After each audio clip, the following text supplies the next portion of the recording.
আমাদের একজন বোন, একজন মা, একজন নারী যতটুকু তাদের জায়গা থেকে সেই ফিল করার কথা এই মুহূর্তে ততটুকু এই রাষ্ট্র, এই সরকার নিশ্চিত করতে পারছে না। আমরা আমাদের এই অভ্যুত্থানে দেখেছি প্রত্যেকটি মিছিলের সামনের সারিতে আমাদের বোনেরা ছিল, আমাদের মায়েরা ছিল। আমরা আমাদের এই অভ্যুত্থানে যখন আমাদের মিছিলের সামনের সারিতে 100 জন বোন দাঁড়িয়ে যেত, সেটা আমাদেরকে কয়েক হাজার ভাইয়ের চেয়ে বেশি মনোবল এবং সাহস দিত। এবং এই 100 জন নারী তখন ওই খুনি হাসিনার যে রেজিম, সেই রেজিমের স্তম্ভগুলোতে কিন্তু কাঁপন ধরাতো।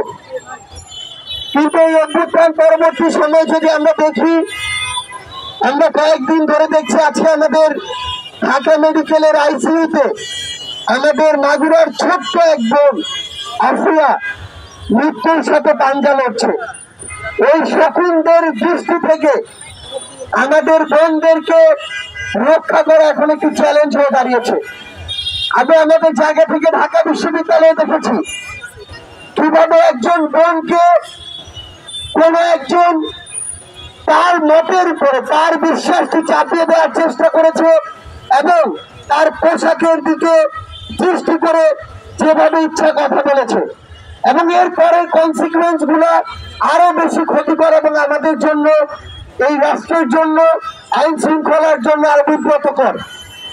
আমরা ঘন্টার পর ঘন্টা এসে থানায় দাঁড়িয়ে থাকি, আমরা আইন শৃঙ্খলা রক্ষাকারী বাহিনীকে যদি বাধ্য করি, আমরা যদি একদিনের মধ্যে জামিন নিতে বাধ্য করি, এই সামগ্রিক প্রক্রিয়াগুলো একটি রাষ্ট্র সঠিকভাবে চলার জন্য অনেক বড় একটি বাধা হয়ে দাঁড়ায়। আমরা একটি জিনিস স্পষ্ট করে আমাদের পার্টির পক্ষ থেকে বলি, রাষ্ট্র এক জিনিস, ধর্ম আরেক জিনিস। রাষ্ট্রকে সকল ধর্মকে ধারণ করতে হয়, সকল চিন্তাধারার মানুষকে ধারণ করতে হয়। এখানে নির্দিষ্ট একটি ধর্মের মানুষ তার যে বিশ্বাস, তার রীতিনীতি, তার প্রথাগুলো চাইলেই আরেকটি মানুষ যিনি অন্য ধর্ম বিশ্বাসী তাকে চাপিয়ে দিতে পারে না। আরেকজন মানুষ যিনি কোনো ধর্মেই বিশ্বাসী না তাকেও চাপিয়ে দিতে পারে না। সেই জায়গা থেকে আমাদেরকে বুঝতে হবে যে আমি কোন কথাটি কোথায় বলতে পারবো, কোন পরিসরে এই কথাটি আমি চাপিয়ে দিতে পারবো। রাষ্ট্রকে আমাদের ঘর মনে করলে চলবে না, রাষ্ট্রকে আমাদের নির্দিষ্ট একটি গণ্ডি মনে করলে চলবে না। দেশ জুড়ে তোলপাড়, ওয়ালটন ফ্রিজ কিনে হতে পারেন মিলেনিয়ার। এছাড়াও রয়েছে লক্ষ লক্ষ টাকার ক্যাশ ভাউচার সহ কোটি টাকার নিশ্চিত উপহার।